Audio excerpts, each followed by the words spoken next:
So, hopefully mga kababayan, naliwanagan kayo. Pero, magre-real talk tayo. Magre-real talk tayo. Kasi kawawa naman yung mga taga Maynila. Baka hindi alam ng Metro Manila o ng buong Luzon. Kasi yung isang congressman, taga Luzon po yun. No? Para lang malaman ninyo. Baka lang nakakaligtaan nyo na. Doon sa mga, kasi sabi daw, ito daw, galing sa post. Yung, pakita mo yung post. Ang nag-post daw, galing sa isang grupo ng reputable businessmen. Sige. Sabi nila, ang claim, sige, hanapin nyo muna kaysa nagtatalo-talo sa likod. Sige, pakita nyo muna. Ang sabi nila, ito daw ay galing sa isang reputable group of businessmen. Okay, reputable yan ang ginamit na word.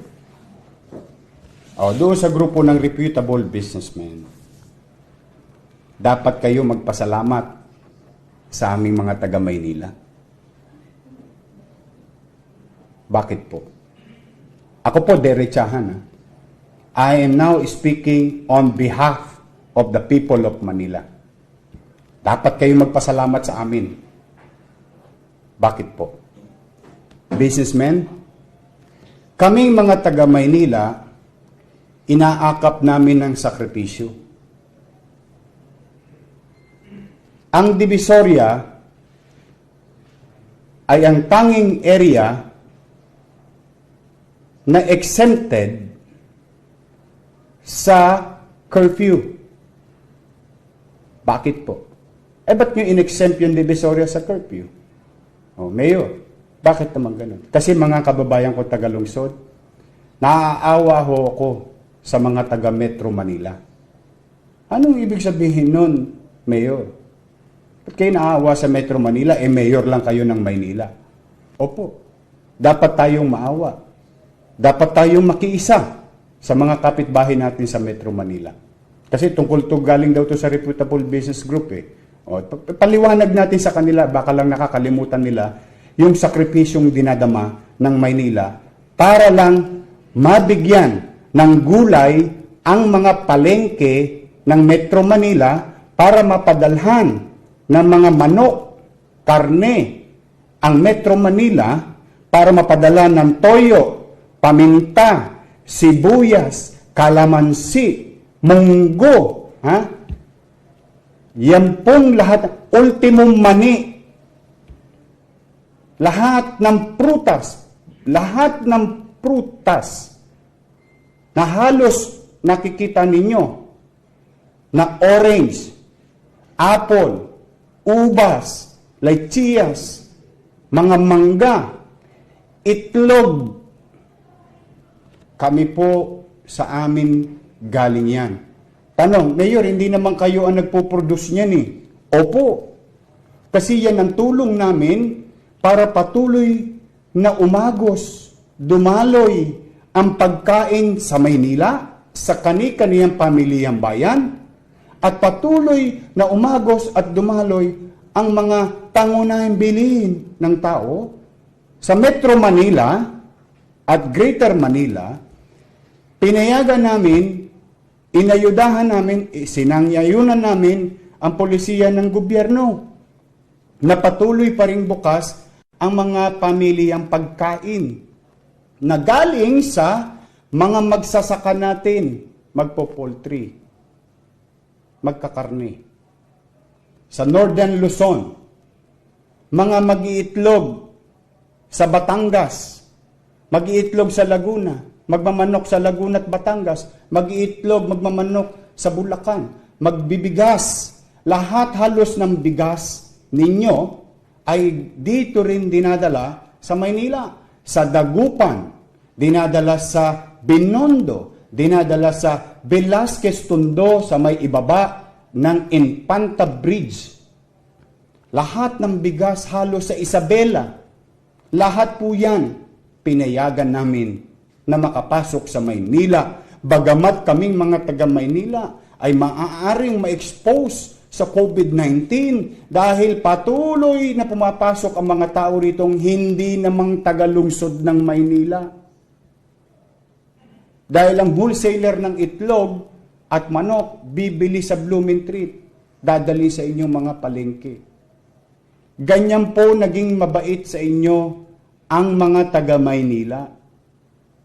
Baka lang nakakaligtaan nyo ha, uulitin ko, mani sa amin ang wholesale. Paminta sa amin din yan. Itlog, manok, karne, gulay ng buong Benguet. At yan, habang kayo kumakain, pati kamatayan ninyo, sa amin din galing, dahil bibili kayo ng bulaklak. Sa Maynila rin yung babagsak, yung mga bulaklak na nasa Baguio, Benguet, sa Dangwa yan binabagsak para ipamahagi rin at ma-enjoy ninyo ang mga bulaklak. Yan, yung regular na market. Kami sa Maynila ang nagbabayad ng sakripisyo. Pero wala kayo narinig sa amin. Wala kayo narinig sa amin.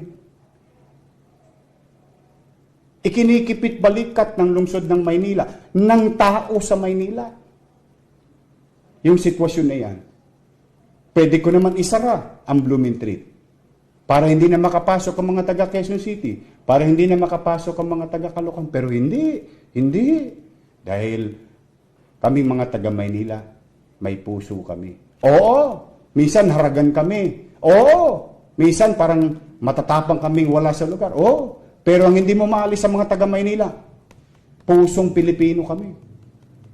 Kaming mga Manileño. Inaatang namin ang bigat ng Metro Manila patungkol sa pagkain. O yan, usapang pamilihang bayan. Tama? Usapang palengke. Okay. Isa pang real talk. Reputable business group. Kayo, yung mga medyo may kaya sa buhay, na namimili sa Pure Gold, namimili sa SNR, namimili sa, sa SM na grocery? Hypermart. O mga grocery ninyo, sa mga Rustans, lahat halos ng binibili nyong produkto dyan, na dilata, mga imported na karne, mga imported na prutas, sa Maynila rin po galing yan. Bakit? Kami na naman sa Maynila. Kami na naman sa Maynila ang nai-expose ng labas-masok ng tao. Bakit to? Nasa amin po ang Pier 2, 4, 6, 8, 10, 12, 14, 16. Nasa amin po ang ICTSI. Nasa amin po ang ATI. Nasa amin po ang lahat ng international port. Ano naman ang kinalaman nun sa grocery na binibili ng mga may kaya sa buhay? Kasi kanina pinag-usapan natin Recto, pinag-usapan natin Blumentritt. O ngayon, yung pag-usapan naman natin, mga grocery. Lahat ng binibili nyong grocery dyan, higit sa lahat, maraming item dyan sa Maynila galing. Bakit po? Galing sa pier namin. Pero hindi. Hindi rin namin sinara ang pier. Bakit? Piniiralan namin, puso na naman ng mga taga Maynila. Para patuloy na umagos ang mga pangunahing pagkain, pangangailangan ng taong bayan. Sa mahirap, sa middle class, sa mayaman. O bakit ko yan sinasabi sa inyo? Baka lang nakakaligtaan po noong mga polyvirus. Yung polyvirus, mga political virus. No? Baka lang nakakaligtaan ninyo. Pag sinara ko ang Maynila, maleleche kayo lahat. And you don't dare me. I will utilize Section 16 of the Local Government Code in these trying times. Kaya ang dapat namin marinig sa inyo na mga nakikinabang sa Maynila patungkol sa negosyo, ipagpasalamat ninyo, huwag sa akin, sa mga taga Maynila. Kasi kami ang bumubuhat at umaatang ng patuloy na maibsan ang pangangailangan sa pangunahing bilihin ninyo sa buong Metro Manila. Tandaan ninyo, may isa pang isinara na bagsakan ng gulay sa isang syudad. Saan pupunta yon? Sa Maynila na naman. O, ito kami sa Maynila. Akap dito, akap doon. Bakit? Ang pinaiiral namin, hindi parokyal. Hindi kami-kami lang. Tapos kayo-kayo lang. Kundi ang pinaiiral namin sa Maynila, tayo-tayo. Dahil pag ang Maynila pumalpak, hawa-hawa din kayo sa Metro Manila. Pag ang isa pang syudad sa Metro Manila pumalpak, hawa-hawa rin tayo sa buong Metro Manila. Kaya hindi nyo ba naiintindihan ng aking panawagan? Magkaisa? Kasi ang problema sa NCR ay problema ng bawat sulok, iskinita, boulevard, avenida ng buong Metro Manila. Whether kayo'y nakatira sa mga condominium o whether kayo'y nakatira sa Baseco, sa Parola, sa Isla Putimbato, sa 105, sa Hapilan na nasunog pa kanina. Pari-pareho tayo. Mapapahamak. O yun, para lang magkaintindihan tayo. Yan po, kung kami-kami lang dito, ano ba namang ipasok ko lang yung ano yung kailangan namin? Bakit namin kayo pangangalagaan? Hindi naman kayo taga Maynila. Pero hindi. Sapagkat ito'y pandemic. At ang panawagan ng Pangulo, ano sabi ng Pangulo? Kung maalala ninyo? Ha? Solidarity. Pagkakaisa. Yan ang ipinakikita ng Maynila sa buong bansa. Kami ang nagbabayad ng sakripisyo. At hindi kaila sa inyo ang patuloy na pagdami ng presensya ng positibo sa COVID-19 sa lungsod. Totoo, may pagkakamali din ang ilan naming kababayan. Pero, hindi namin sila kinukonsenti. Kaya, hindi marapat na gawin ninyo ito sa Maynila na ipoproject nyo ang mga taga Maynila walang disiplina. Hindi po. Unfair po yun. Gulay, karne, itlog, banok, bigas, bulaklak, prutas, paminta, toyo, name it. You are going to get it in Manila. Ang kwento nga nung isang syudad ano daw? Mayroon pa isang kwento. Wala na ho kami, mahal po ang gulay. Bakit? Wala pong mabilihan sa Divisoria. See? Paano kung sinarapan namin? Paano kung sinarapan namin? O ngayon, kaya po napakahirap, very challenging na ayusin ang lugar na yan sa gabi. Kasi gabi lang mo pinapayagan dyan dahil no sa araw. No. You know me. Since July 1. No. At hindi po namin binubuhat ang bangko namin.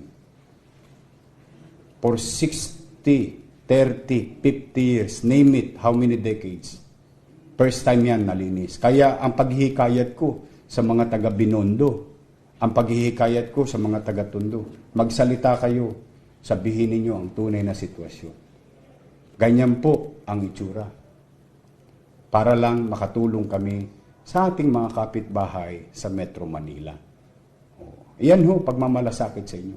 Pag sinara namin ng pier, isarado ko lang Rojas Boulevard at Arten, isarado ko Espanya,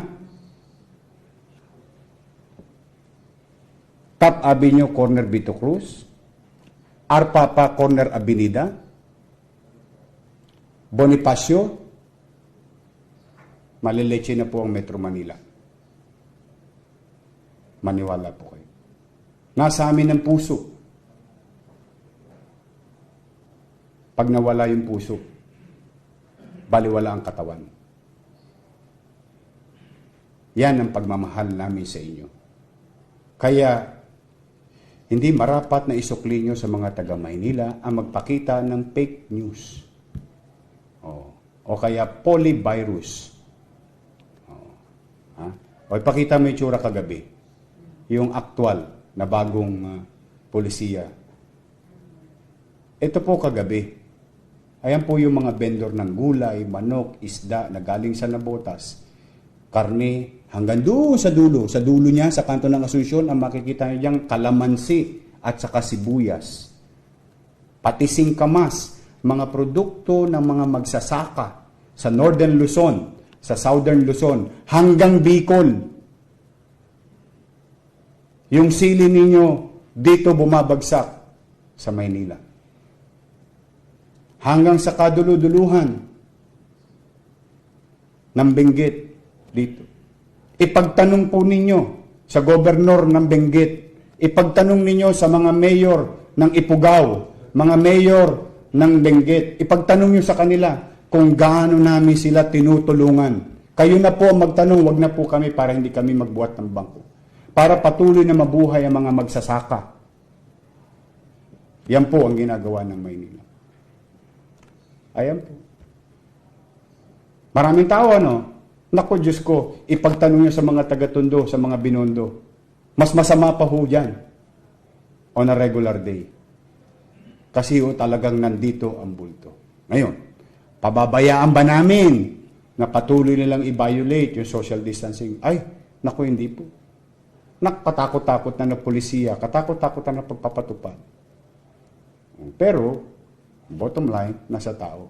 At ang masakit nito, marami pa dyan, hindi taga Maynila ang hindi sumusunod. Yan ang real talk. Pag tinigil namin yan, magugutom kayo. Yan, we guarantee you. Walang lalabas na 4,000 trucks.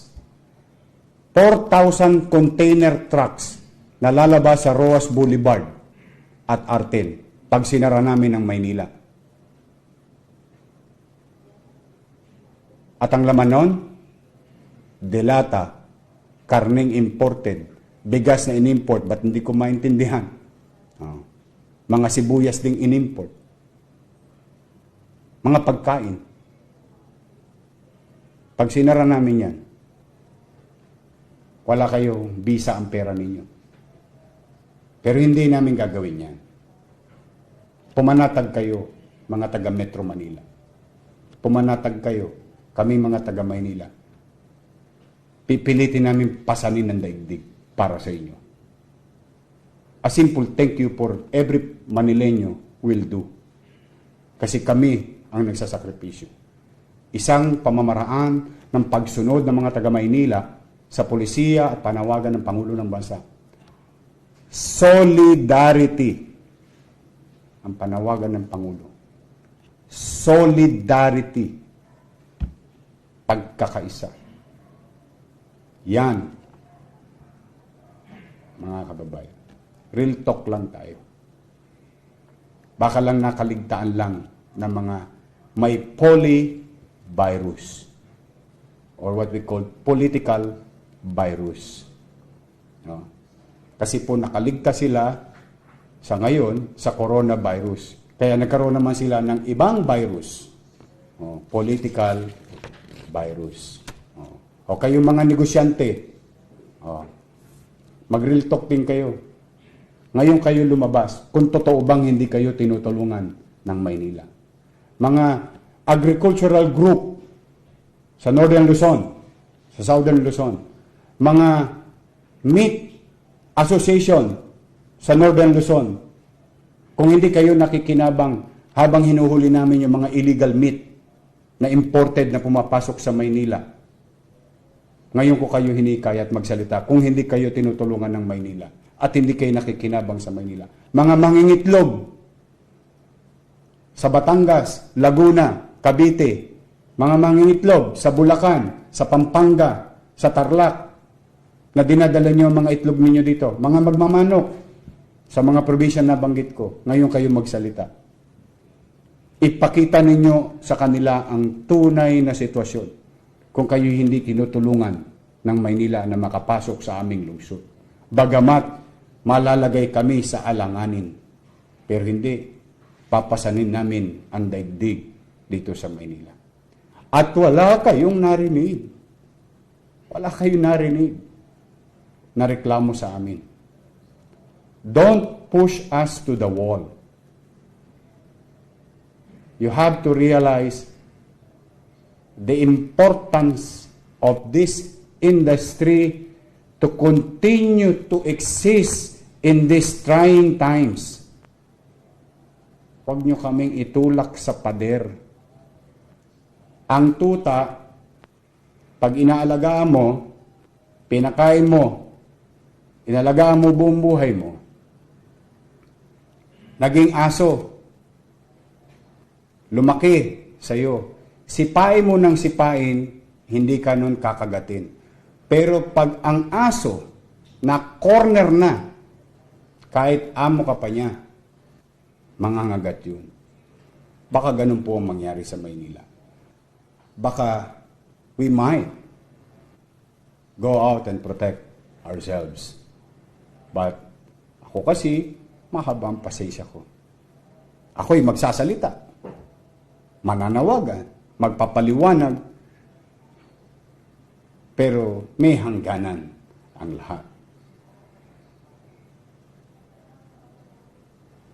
Sabi nga ni FPJ, pagpuno ng salot. Okay?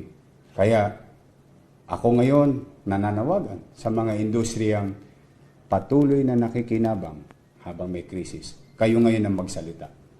Tulungan ninyo at pasalamatan nyo man lamang ang mga taga-Maynila. Kung totoo ba itong kinukwento namin. Ngayon, punta tayo sa totoong issue. Meron bang mga ilang lugar na hindi sumusunod? Opo, sa Maynila. Anong ginagawa ng gobyerno? Kaliwat kanan ng kaso. Kaliwat kanan ng pagpapatupad, ng pagpapayos, pagsasaayos. Tanong, perpekto ba ang gobyerno? Ay, hindi po. Sapat na ba yung ginagawa mo, Mayor Isko at ng syudad? Ay, hindi pa rin po. Kulang pa rin mo. Eh, may ginagawa ba kayo? Ay, opo. Sa maliit naming kaparaanan. Maynila na po ang humusga sa amin bilang pamahalaang lungsod. So, mga kababayan, so yan po, mag-iingat lang tayo sa pagpo-post. Kasi, kung wala rin man tayo na itutulong sa sitwasyon, ito yung, alam mo yung kasabihan ng mga matatanda, kung wala ka rin naman mabuting sasabihin, huwag ka na magsalita. Kasi hindi ka na nakakatulong, nakakapalmerwisyo ka pa. Ito po yung kasabihan na yun, ng mga aral na itinuro sa atin ng mga tatay, nanay, lolo't lola natin. Okay? I hope nagkaintindihan tayo mga kababayan. Ano? Kailangan ko po kayong ipaglaban. Pasensya na po kayo mga taga-Maynila. Kailangan ko ipaalala sa kanila na dahil sa inyo, dahil sa atin, sa pagmamalasakit natin bilang pagpapatunay ng isang mabuting kapitbahay at bahagi ng bansang ito. So, ayan guys, real talk po coming from Mayor Isko. Siguro po kasi merong ibang mga negosyante o mga malalaking tao na minamaliit po ang ginagawa po, ang contribution po ng mga taga Maynila. Minamaliit po ang Divisoria, ang baba po ng kanilang tingin sa ginagawa po dyan. Hindi po nila alam na yan pong sa Divisoria at sa port area, kung mawala po yan, tatamaan po ang buong Metro Manila. Sabi nga ni Mayor Isko, walang kwenta yung pera nila kung isara po niya ang Maynila at wala din pong supply na makukuha. Naghalin po dyan po sa parte na yan ng Maynila. Kaya napaka-importante po niyan. At yung sakripisyo po, mga taga Maynila po ang bumubuhat po niyan. Kaya pinaalala lang po ni Yorme Isko, sana po the next time mag-ingat na lang po sa pag-post at huwag na pong basta-basta magpapaniwala po sa mga peking kumakalat dahil wala po tayong panahon po sa ganyan lahat ngayon. So okay guys, thank you very much po. See you po sa next video po natin. Pilipinas, God first. Bye bye guys.